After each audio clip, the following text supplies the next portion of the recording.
Queridas irmãs, queridos irmãos, muito boa noite a todos. Aqui estamos atendendo a feliz iniciativa do Centro Espírita Fé, Esperança e Caridade de Piraquara, a quem desejo inicialmente agradecer pelo convite, especialmente ao seu presidente, o Sidney Linsmaier, e a nossa Juliana Melchiori, a vice-presidente. Recebam o nosso abraço e a nossa gratidão pela oportunidade de aqui estar com vocês, compartilhando essa mensagem da doutrina espírita em tempos tão diferentes, né? Tão especiais pelos quais nós estamos passando. Mas eu gostaria também de registrar aqui minha gratidão à Amanda, porque a Amanda é quem nos deu todas as orientações técnicas para que nós pudéssemos aqui estar nessa noite. Então, é para nós motivo de muita alegria. Nós vamos, então, inicialmente, rogar a Jesus que nos abençoe. E vamos, então, orar antes da nossa exposição doutrinária. Senhor Jesus, mestre e amigo de todas as horas. O Senhor, que conhece das nossas necessidades e permanece no leme desta grande nau que é a Terra, a tudo regendo conforme os desígnios do nosso Pai, Criador. A Ti, Senhor, elevamos o nosso pensamento mais uma vez, a fim de rogarmos, derrama sobre nós das Tuas bênçãos. Que nessa noite, quando nos propomos a ouvir um tanto mais dos ensinamentos da doutrina espírita, que possamos sentir-te ao nosso lado, nos nossos lares.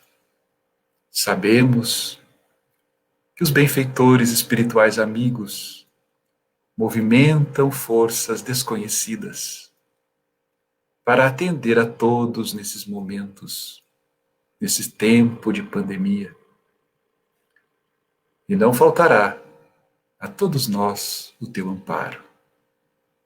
Permanece, então, Senhor, ao nosso lado, hoje e sempre. A proposta para essa noite é de tratarmos de um tema que julgamos ele será bastante oportuno, porque queremos falar das potências da alma. A inspiração veio, imagino que muitos conheçam, a obra de Leon Denis, um autor considerado um clássico da doutrina espírita, que foi contemporâneo de Kardec, que pese muito jovem, quando Kardec desencarna, ele permanece até o início do século XX, dando a sua contribuição, e as suas obras são muito estudadas no meio espírita. As potências da alma, esse é o título que ele dá ao terceiro capítulo da obra O Problema do Ser, do Destino e da Dor. Eu tenho aqui em mãos uma das primeiras edições. Hoje, a obra já recebeu da editora Federação Espírita Brasileira capas novas, muito belas, mas O Problema do Ser, o Destino e da Dor continua sendo uma obra de referência para todos nós que estudamos a doutrina espírita. E nós desejamos iniciar a nossa conversa dessa noite compartilhando com vocês uma imagem que ela tomou conta das mídias, também das reportagens na televisão, os vários canais, né, abertos e fechados, no YouTube, enfim. Muitos acompanharam ao vivo, no sábado, agora, 30 de maio, quando decolou do mesmo Cabo Canaveral que levou o homem à Lua, né, na Flórida, nos Estados Unidos, uma espaçonave. Ela se chama Dragon, dragão em inglês, e desta feita leva na sua intimidade 2 astronautas da NASA para que eles possam alcançar, como fizeram, a Estação Espacial Internacional. E essa aí, está aí, nesta imagem, para quem não conhece, não pôde acompanhar, essa estação espacial que é, de fato, uma grande conquista do homem na face da Terra. E tem características muito curiosas e que nós gostaríamos de tentar fazer aqui uma analogia, porque neste espaço nós temos ali um ambiente da mais absoluta colaboração. É uma conquista tecnológica que teve um investimento bastante significativo de vários países. Ela foi construída aos poucos e, por incrível que pareça, está em órbita desde 1998 e foi completamente concluída apenas no ano de 2011. Foi montada por pedaços, em pedaços, que foram sendo levados para o espaço ao longo de todo esse tempo. A maior parte das contribuições vieram dos Estados Unidos e da Rússia, mas as agências espaciais do Japão, da União Europeia, do Canadá, vários países contribuíram para construir esse espaço internacional e que está em órbita em torno do nosso planeta desde então, desde 1998. É curioso observar que este momento que a imagem mostra agora é o momento em que esta espaçonave, a Dragon, se acopla à estação espacial e depois de 2 horas de checagem para ver se estava tudo ok, né, os 2 astronautas adentraram então esse espaço internacional. Foram recebidos de braços abertos, naturalmente, a foto oficial, as comemorações, porque é uma verdadeira aventura, uma conquista tecnológica absolutamente impressionante que nós, os homens, a humanidade terrestre, né, alcançamos. Para se ter uma ideia da dificuldade disso, que parece uma coisa tão simples, né? Depois do sucesso da decolagem, essa espaçonave vai encontrar a estação espacial que está girando em torno da Terra numa velocidade de 28 mil quilômetros por hora, o que permite que ela consiga dar a volta em torno do planeta em 90 minutos, em 1h30. Mas elas têm que se encontrar em algum ponto do espaço, o que é algo, então, absolutamente incrível. E demonstrando mais uma vez, e por isso escolhemos esta imagem, porque demonstra essa capacidade ou essa desigualdade ainda existente entre o nosso desenvolvimento intelectual se comparado ao desenvolvimento moral. Estes astronautas que hoje estão lá no espaço, quando olham para esse nosso planeta azul, que é a Terra, meu Deus, espero que não estejam recebendo as notícias que nós estamos recebendo aqui, né? Os conflitos em todos os cantos do planeta, em vários países, aqui mesmo no nosso país, esse enfrentamento que estamos vivendo contra a pandemia, contra o coronavírus, tudo isso cai embaixo. E muitos conflitos. Então, se lá em cima nós praticamente deixamos de lado, porque essas desigualdades, porque há dentro da Estação Espacial Internacional uma ideia de cooperativismo. Cada um tem uma função, tem uma tarefa. O trabalho de um é fundamental ao trabalho do outro, à existência de todos. Então, nós ficamos aqui debaixo, né, da Terra, olhando para esse nosso céu maravilhoso, quem sabe para a própria estação espacial que passou por aqui há poucos dias atrás, pode ser vista a olho nu aqui do nosso Brasil, e ficamos a imaginar quando é que nós vamos conseguir construir essas mesmas relações que se estabelecem na intimidade deste espaço, né? A Estação Espacial Internacional, mas que está tão longe, quando aqui embaixo tudo se faz necessário nesse sentido de maior compreensão e colaboração. E também, quando empreenderemos a viagem para dentro de nós mesmos, vejamos que já conquistamos o espaço, e estamos cada vez avançando mais no sentido da conquista do espaço, mas a dificuldade de encontrarmos a felicidade. É nesse sentido, então, que Leon Denis, na sua obra, dirá o seguinte: as causas da felicidade não se acham em lugares determinados no espaço. Estão em nós, nas profundezas misteriosas da alma.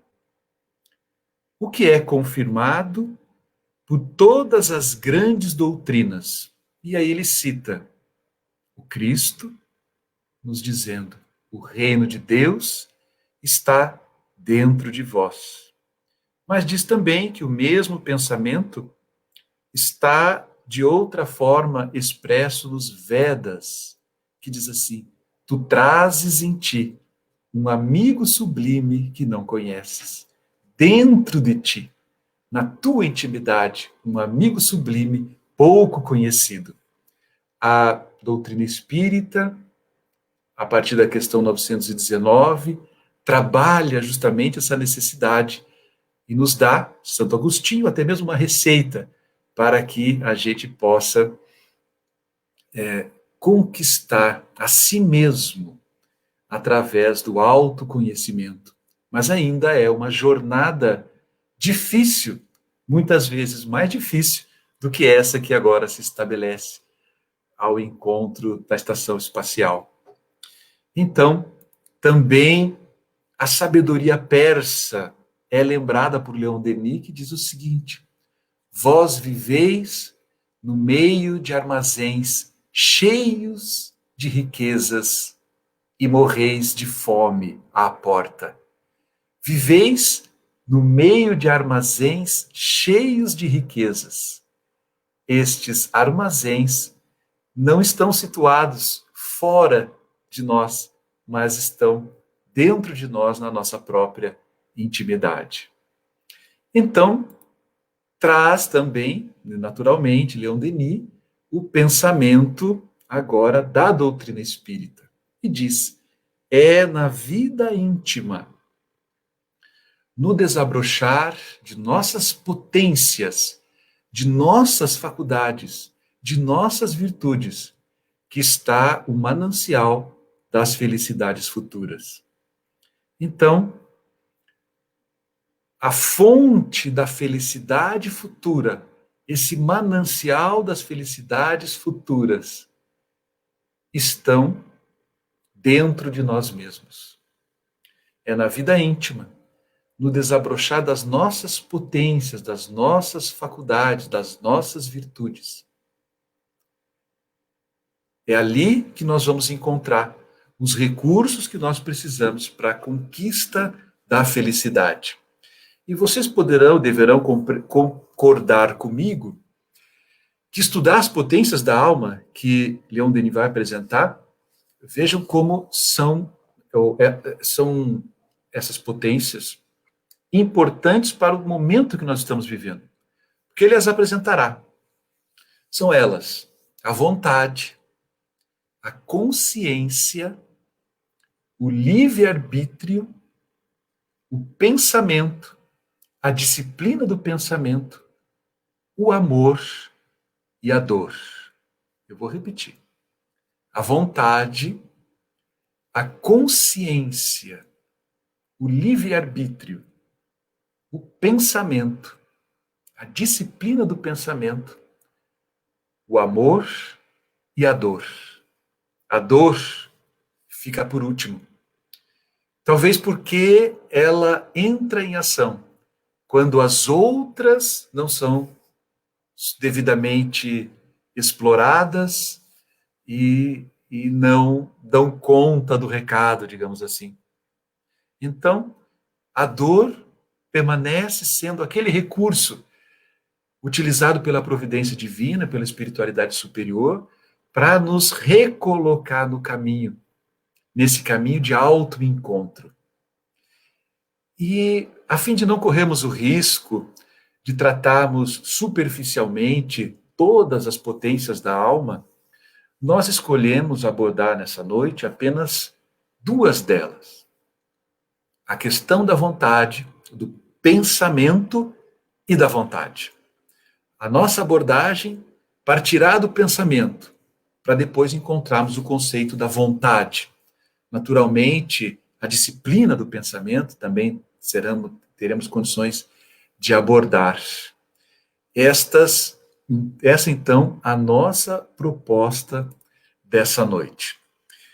Leon Denis dirá na sua obra que não há assunto mais importante do que o estudo do pensamento, de seus poderes e de sua ação. Isso porque o pensamento é a causa inicial, diz ele, da nossa elevação ou de nosso rebaixamento. Tudo tem origem no pensamento. É verdade, é fato, né? Quando a gente para pensar, olha aí. Né? Tudo tem origem no pensamento.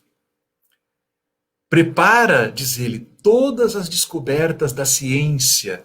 Imaginemos quanto não foi estudado, quanto não foi pesquisado para que esta espaçonave pudesse, agora recentemente, alcançar e se conectar à estação espacial. Todas essas descobertas e as conquistas da ciência nascem de um sonho, nascem da mente do ser humano, dos indivíduos. Nasce dessa nossa capacidade de pensar, de elaborar, de projetar, de conceber. Então, o pensamento é a causa inicial dessas descobertas da ciência, mas também as maravilhas da arte. Aquele que cria, que faz uma escultura, que pinta, ele vai fazer o seu rascunho. Ele tem a ideia, ele faz o seu rascunho e depois ele concretiza a obra de arte, mas a origem, a causa está no pensamento. Mas dirá Leon Denis, alertando-nos também, que todas as misérias, todas as vergonhas da humanidade, elas partem também do nosso pensamento. Pensamento maldoso, pensamento maligno, o pensamento mal orientado. Acompanhamos, estarrecidos, os movimentos violentos da violência.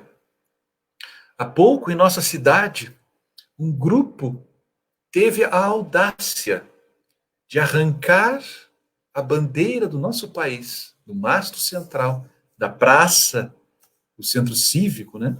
A praça onde ficam os poderes ali constituídos, e atear fogo à nossa bandeira. De onde um pensamento como esse? Quem os alimenta? Como os instiga? Então, o pensamento mal orientado é a causa também de todas as vergonhas e as misérias da humanidade. Não atua somente ao redor de nós, diz Leon Denis, influenciando os nossos semelhantes para o bem ou para o mal. Porque os nossos pensamentos influenciam os outros, sem dúvida.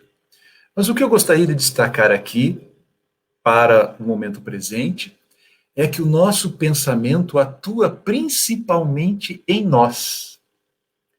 Gera as nossas palavras, as nossas ações, e com ele construímos o dia a dia, o edifício grandioso ou miserável da nossa vida presente e futura. Mas essa questão de que o pensamento atua em nós, ela mereceu um estudo por parte do codificador que nós gostaríamos de relembrar, né?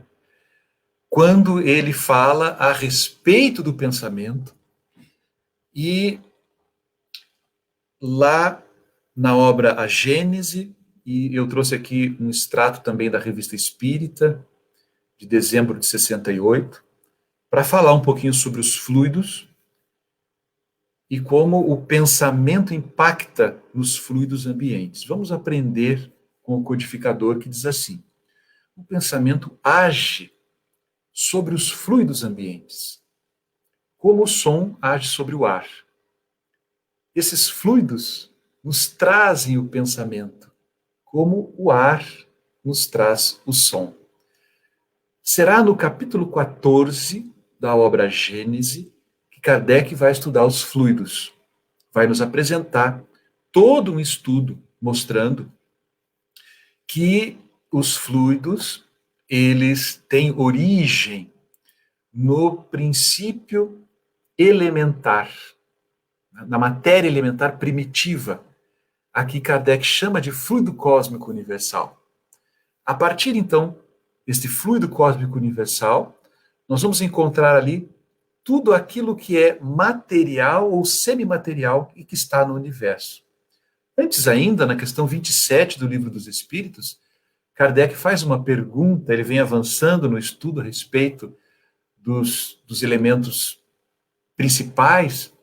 Então ele pergunta: será então o espírito e a matéria, serão espírito e matéria os elementos gerais do universo? E os benfeitores espirituais respondem: sim, e acima deles, Deus. Então nós temos Deus, espírito e matéria.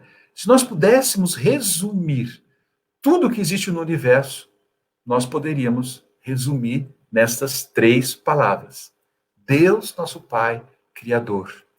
O princípio espiritual, de um lado, com as suas características absolutamente próprias, totalmente imaterial. O espírito é imaterial. Isso está em O Livro dos Espíritos também.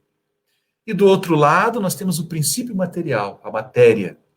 Então, Deus, o espírito e a matéria. E os benfeitores chamam a Trindade Universal. Temos aí os elementos constitutivos do universo. Mas onde estará o elemento sutil, primário, a matéria elementar primitiva? É quando, então, a doutrina espírita dá uma grande contribuição à ciência, ao pensamento humano, apresentando este conceito do fluido cósmico universal, presente em toda a obra e que se condensa, que se materializa, que se apresenta em dois estados distintos, diz Kardec: o de eterização ou de imponderabilidade. Então, a matéria é etérea, sutil, quintessenciada, invisível, imponderável, não pode ser pesada. Mas ainda assim é matéria. Como os gases, como a energia magnética, a gente vê a ação do ímã, a gente vê que alguma coisa ali está, mas não podemos nem pegar, nem pesar, nem sentir. Mas está ali. Vemos os seus efeitos, mas não conseguimos pesar, medir, tocar. Mas sabemos que ali está, como tantas outras coisas. Então, a matéria se apresenta nesse estado, como também se apresenta num estado de ponderabilidade. Então, ela é etérea, mas é também material. E então nós vamos ter ali, no mundo material, o campo de estudo da ciência. Aquilo que pode ser percebido pelos nossos sentidos, alcançado pela ciência, será estudado pelos homens. Mas essa matéria quintessenciada, fluídica, compõe um outro universo invisível, o mundo dos espíritos, o mundo espiritual. E é, portanto, este, este universo fluídico que nos envolve. A nossa individualidade e também o nosso planeta.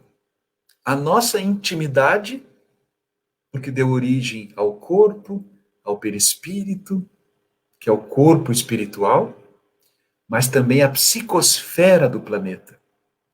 Então, Kardec dirá, né, o pensamento age sobre os fluidos ambientes. É o meio por onde o pensamento se desloca.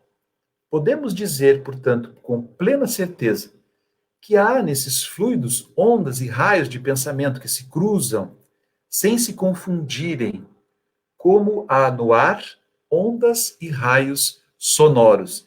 Se Kardec estivesse hoje entre nós, ele se recordaria também das ondas eletromagnéticas, também, por exemplo, exatamente nesse momento, o aparelho, um celular está funcionando, a televisão funcionará, a antena parabólica captando, a Sky, enfim, todas essas ondas em torno de nós invisíveis, e desta mesma forma, os fluidos são esse espaço por onde navegam os pensamentos, impactando, portanto, no meio, é o que ele dirá na sequência.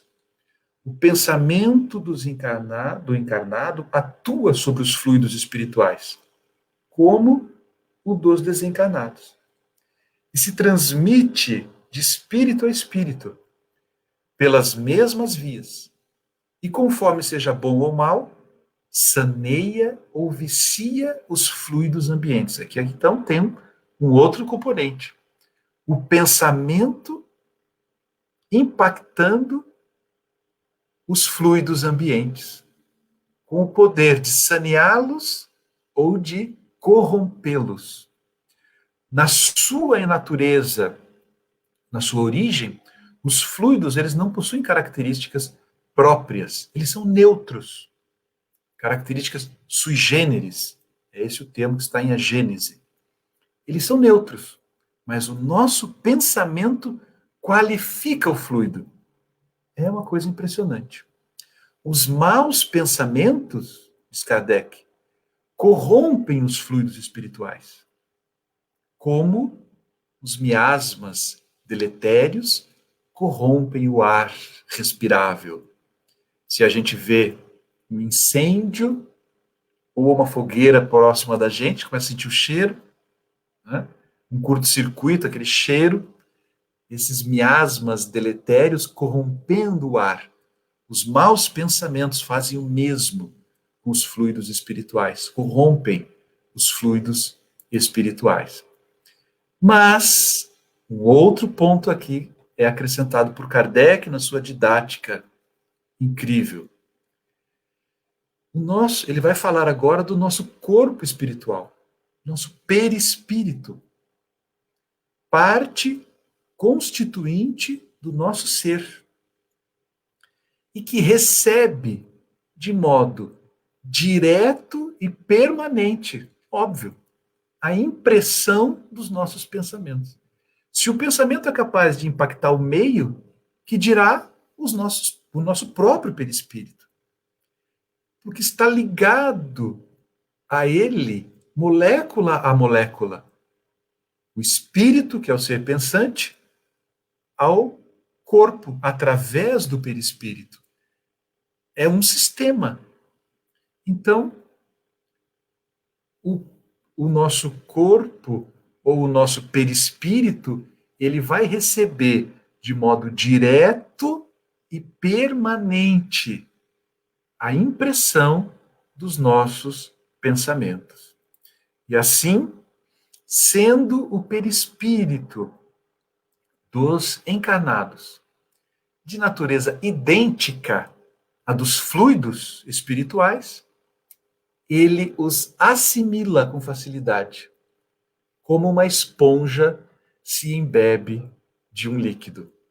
Não é por outra razão que os benfeitores espirituais olham para os seres espirituais e percebem a sua irradiação fluídica, mais luminosa, menos luminosa, manchada, cinzenta, ou irradiando luz. Nós trazemos no nosso corpo espiritual o reflexo da nossa intimidade e o reflexo também daquilo que alimentamos no nosso coração. Pensamentos, sentimentos, emoções, tudo isso se transfere automaticamente para o perispírito. Não é algo consciente, é algo natural, inconsciente. Se dá, simplesmente. Então, quando os benfeitores olham para os espíritos, diante dessa capacidade que têm de enxergar a sua natureza íntima, saberão com quem estão falando. Não há como enganar ninguém na realidade do mundo espiritual e também não tem como enganar a Deus, né? Porque nós falamos de nós mesmos com o nosso estado íntimo. É por isso, então, voltamos aqui só para fixar, que o nosso benfeitor faz essa colocação.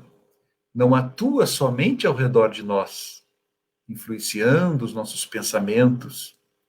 Atua o pensamento principalmente em nós. Ele atua o pensamento principalmente em nós. Assim, ele poderá ser ainda a fonte de algo muito grave. Vejamos o que diz Kardec. Atuando esses fluidos sobre o perispírito, este, ao seu turno, reage sobre o organismo material, com que se acha em contato molecular. Se os eflúvios são de boa natureza, o corpo ressente uma impressão salutar. Mas se são maus, a impressão é penosa. Se são permanentes e enérgicos, os eflúvios maus podem ocasionar desordens físicas. Não é outra a causa de certas enfermidades. Então vejamos que se nós alimentamos pensamentos negativos, ódio, desejo de vingança, medo, depressão, pessimismo, se alimentamos esses pensamentos de forma permanente e enérgica, estes eflúvios maus, que então são constantes na nossa natureza perispiritual, corporal, esses eflúvios maus poderão ocasionar desordens físicas. Esse processo, então, em que os pensamentos geram consequências para o soma, para o corpo, é chamado de somatização. É o nosso estado mental que se transfere para o corpo. Isto é um conhecimento dominado já pelo homem desde a antiguidade. A mente sã, corpo são. Mens sana, corporis sano. Então nós temos a mente sã, um corpo são. Mas se a nossos pensamentos são pensamentos negativos, pessimistas, de medo, de falta de confiança, de desespero, e se isso é alimentado constantemente, nós teremos sim a possibilidade de estarmos transferindo para o nosso próprio organismo as consequências naturais de alimentarmos esses pensamentos negativos.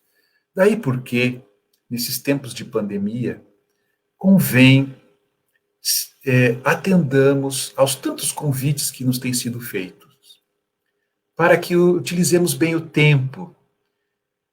Há tantas coisas boas sendo transmitidas para que a gente usufrua, tantas boas palestras, bons programas, bons filmes, boas leituras. Não é possível que a gente passe por esse período de isolamento social e que, então, naturalmente, ainda aqueles que estamos trabalhando fora, como eu, por exemplo, que prossigo trabalhando por conta da atividade que desenvolvo, ligada a uma área que foi considerada essencial, a da construção civil, nós continuamos trabalhando.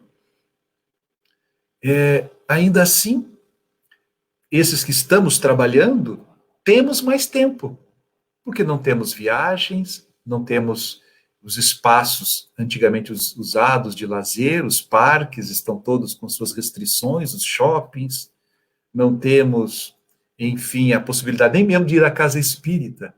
Então, o convívio com a família e a possibilidade de reflexão e de melhor utilização do tempo está nas nossas mãos. Daí a necessidade de outra potência da alma, que é a disciplina do pensamento e a da vontade. Vamos avançar, que nós vamos ter condições de falar um pouquinho sobre isso. Se meditarmos, diz o nosso benfeitor Leon Denis, em assuntos elevados, na sabedoria, no dever, no sacrifício, nosso ser impregna-se, pouco a pouco, das qualidades de nosso pensamento. Falamos. Mas se ao contrário, nosso pensamento é inspirado por maus desejos, paixão, ciúme, ódio, as imagens que cria sucedem-se, acumulam-se em nosso corpo fluídico e o entenebrece. Tudo isso Kardec deixou muito claro e Leon Denis está aqui apenas resgatando. Assim podemos, à vontade, fazer em nós luz ou sombra. Basta vigiemos o pensamento e o como estamos ocupando a nossa mente, com o que estamos ocupando a nossa mente. Somos o que pensamos. Que frase forte. Nós somos o que pensamos. Então, o conjunto dos nossos pensamentos, da atualidade, do presente momento, falará de nós. Nós somos o que pensamos. Então, daí a necessidade do cuidado, né? Sabemos escolher muito bem aquilo que vai ocupar a nossa mente. Dirá ainda nosso Leon Denis que o pensamento é criador. Pensamento é criador. E eu trouxe uma imagem aqui que vou compartilhar só para que a gente possa entender isso, né? O pensamento é criador. Dizem alguns estudos que os seres humanos são capazes de ter de 50 a 70 mil pensamentos por dia. É uma estimativa dos neurocientistas. E muitos de nós sabemos que isso é fato. A gente percebe a dificuldade que a gente tem de manter o pensamento, né, de se concentrar. Quantas coisas passam pela nossa mente diariamente? Às vezes está pensando uma coisa, daqui a pouco escapa, fugiu a dificuldade que nós temos de manter a concentração. Hoje, também é preciso considerar que a velocidade das informações, o fato de nós termos na palma da mão tantas informações, tantos grupos, e como a gente passa rapidamente por essa quantidade de informações, e esse processo do pensamento e de quantas coisas passam pela nossa mente talvez seja até maior. Né? Então, é de nos perguntarmos que tipos de pensamentos têm ocupado a nossa mente? Em que temos pensado? Para ainda solidificarmos esse conhecimento, vou usar aqui de um recurso mnemônico para que a gente grave a mensagem. Uma historinha. A árvore dos desejos. É uma parábola védica. Eu só trouxe aqui a imagem para ilustrar. Essa parábola diz o seguinte, que uma vez um homem estava viajando e acidentalmente ele entrou no paraíso. E no conceito indiano de paraíso existe a árvore dos desejos. Essa árvore você simplesmente senta debaixo dela, deseja qualquer coisa e imediatamente o seu desejo é realizado. O que vocês acham? Será que isso é bom? Será que isso é ruim? A árvore dos desejos. Enfim, o homem estava cansado e ele pegou no sono sob a árvore dos desejos. Quando despertou, ele estava com muita fome. Então ele pensou: que bom se eu pudesse comer. E pensou num prato, uma iguaria, uma especialidade que tinha na região onde ele morava. E imediatamente, quando ele pensou, como se flutuando em frente a ele, surgiu aquela iguaria, aquele prato. E ele então comeu aquilo, saciou a sua fome, e depois então de ter saciado a fome, ele pensou assim, mas me deu sede. Tendo sede, ele pensou, se ao menos eu pudesse beber. E lembrou de um chá que ele tinha, assim, que ele adorava. E imediatamente o chá surgiu diante dele. Ele então sorveu aquela taça, satisfeito, e começou a pensar. Às vezes, abre aspas, às vezes a gente tira conclusões precipitadas, pensa demais e quase sempre negativamente, de forma pessimista. É mais ou menos como aqueles que dizem assim: meu Deus, agora eu vou desencarnar. Esse vírus vai me pegar.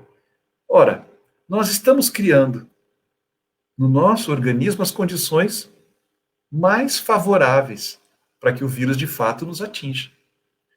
Se as potências da nossa alma, o pensamento e a vontade, são capazes de mover montanhas, como disse o Cristo, eles serão também capazes de auxiliar no nosso processo de imunidade. E mantenhamos a confiança, óbvio, tomando todas as precauções e os cuidados, mas nós não podemos alimentar o pensamento negativo. Mas o homem embaixo da árvore dos desejos começou a pensar assim: meu Deus, o que é isso?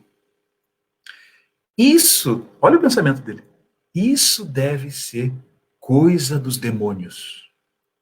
E imediatamente quando ele pensou isso, ele viu surgir em torno dele, e se aproximando da árvore dos desejos, os demônios. E então ele teve o pensamento fatal. Agora, pensou ele, estes demônios vão me matar. E adivinha o que aconteceu? Não preciso nem contar o final da história. Meus amigos, todos nós vivemos sob a árvore dos desejos. Aquilo que nós pensamos, ou o conjunto dos nossos pensamentos, de alguma forma, se realiza, ou nos protege, ou então nos eleva, ou pode também contribuir para a nossa ruína. É preciso disciplinarmos e edificarmos os pensamentos. São palavras de Leon Denis, mas que têm eco e palavras quase que semelhantes também de Joana de Ângeles. Nós vamos encontrar várias literaturas falando-nos dessa potência da alma e o quanto ela pode nos ajudar, ou não, o quanto ela pode nos ser prejudicial. Então, nós encontramos esta mensagem de Joana de Ângeles nessa obra intitulada Seja Feliz Hoje, que diz assim: pensa na luz e banhar-te-ás de claridades. Cultiva a escuridão e a treva com os seus sequazes armarão ciladas contínuas para ti. Veja se não é exatamente o contexto da parábola. Pensa na luz e banhar-te-ás de claridades. Cultiva a escuridão e a treva com os seus sequazes armarão ciladas contínuas para ti.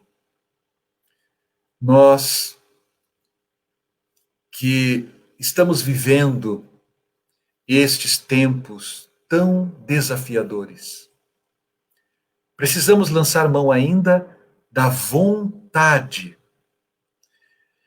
e de uma outra potência da alma que está conectada com a vontade e com o pensamento. Eu vou fazer uma abordagem muito breve, por conta do tempo, a respeito de uma passagem que está na obra Pensamento e Vida, do nosso Emmanuel, que fala sobre a vontade. Diz assim: comparemos a mente humana, espelho vivo da consciência lúcida, a um grande escritório,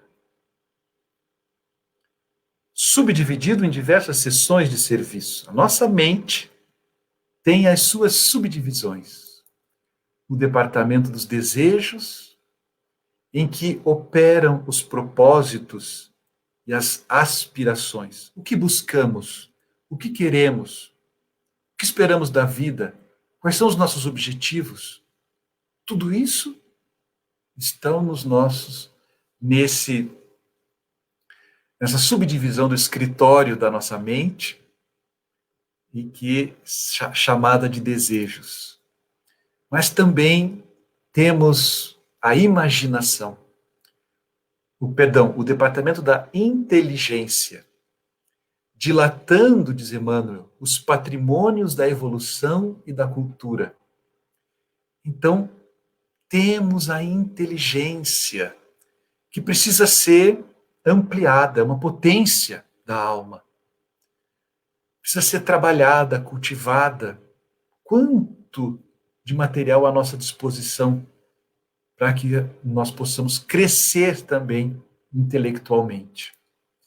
Prossegue Emmanuel falando do departamento da imaginação. Ali, as riquezas do ideal e da sensibilidade, a capacidade de sonhar, a capacidade de criar. Nesses tempos de pandemia, temos visto pais, mães e a sua capacidade criativa elaborando ideias, o que nós vamos fazer, o que nós vamos deixar de fazer, o que nós podemos fazer, cuidando de casa, ajustando, pintando, reformando, ocupando o tempo com criatividade, deixando um pouco a cadeira e o sofá para ocuparmos a mente em coisas criativas que nos façam bem, que possam enriquecer esse nosso grande escritório.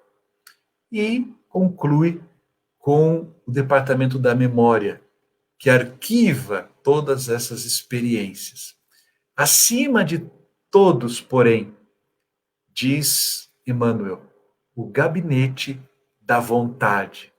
E ele dirá que a vontade, né, é a gerência esclarecida e vigilante, governando todos os setores da ação mental. A vontade é que gerencia tudo. Se você não tiver essa força de vontade, você não vai cultivar inteligência, nem mesmo aquilo que você deseja vai fazer, aquilo que você cria, nada. É preciso a vontade. Nela dispomos do botão poderoso que decide o movimento ou a inércia da máquina. Então é preciso acionarmos esse botão da vontade para nos tirar da inércia, para movimentar a máquina, para fazermos cursos, aulas online, ensino à distância. Quanta coisa a gente pode fazer. Mas é preciso a vontade. Não é possível que a gente vá passar esse tempo de isolamento e vai desperdiçá-lo sem nenhum enriquecimento para a alma. É preciso acionarmos essa potência da alma e colocá-la para trabalhar a nosso favor. Também não é nenhuma invenção de Emmanuel falar da vontade. Kardec já a classificaria como um pensamento. A vontade, está ali no segundo parágrafo, né? Não é um atributo especial do espírito. É o pensamento que atingiu um certo grau de energia. É o pensamento transformado em força motriz. Então, levanta, faz alguma coisa, busca algo, cresce, ativa essa potência da alma em teu próprio favor. Esse é o convite que os nossos benfeitores têm nos feito. Pensa na luz, banhar-te-ás de claridades. Cultiva a escuridão, e a treva e os seus sequazes amarão ciladas contínuas para ti. Faze, para finalizar, do teu pensamento uma fonte de energia edificante e viverás saudavelmente.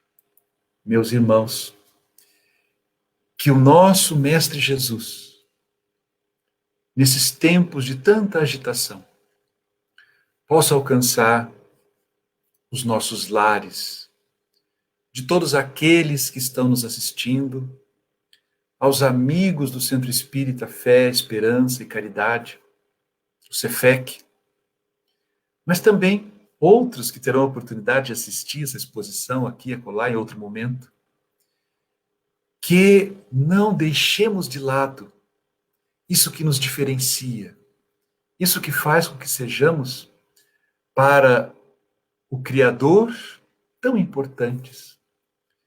Não deixemos de lado as oportunidades, lancemos mão das potências da nossa própria alma para o nosso próprio benefício.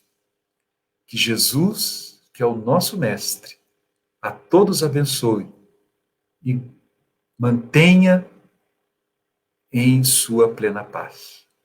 Muito obrigado pela atenção, pela oportunidade e fiquem todos com Deus.